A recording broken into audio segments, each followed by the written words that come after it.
Paul writes a series of instructions on how those who have been wronged must live in a fallen world.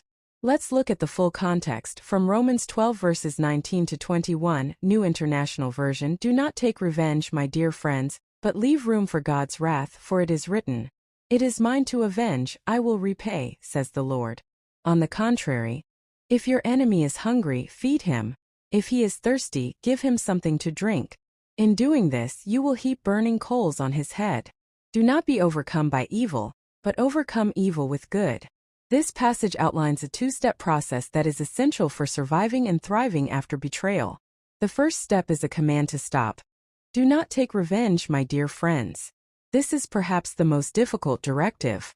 Every fiber of your being cries out for justice, for recognition of your pain, for the person who harmed you to suffer consequences. But Paul tells you to step out of the judge's chair. He tells you to refuse the role of executioner. Why? He says, leave room for God's wrath, for it is written, "It is mine to avenge, I will repay," says the Lord. This is not a passive instruction. It is an act of supreme trust and self-care. When you try to take revenge, two destructive things happen. You violate your own integrity, you sink to the level of the person who harmed you. The moment you start plotting, gossiping, or retaliating, you become just another source of pain and chaos in the world. You hand the betrayer the power to corrupt your character. You become enslaved to their debt. Goodness is not weakness. It is a spiritual offensive weapon. It is the ultimate boundary. When you choose to be kind, respectful, and forgiving, even from a distance, you are building an impenetrable fortress around your own soul. You are saying, I acknowledge the pain you caused, but I will not allow it to determine my character. You acted out of a broken place, but my response will come from a place of integrity. This choice to overcome is the source of your resilience. The victory over evil is not found in destroying the evildoer.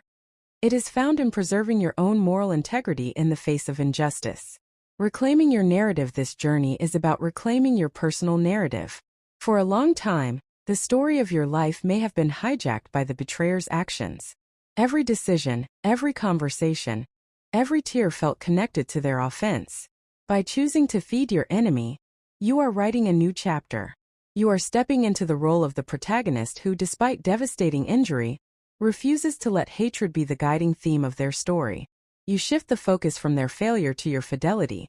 Fidelity to your own highest self, and fidelity to a divine command to live a life marked by grace. Your story becomes one of radical freedom, not perpetual victimhood. Conclusion.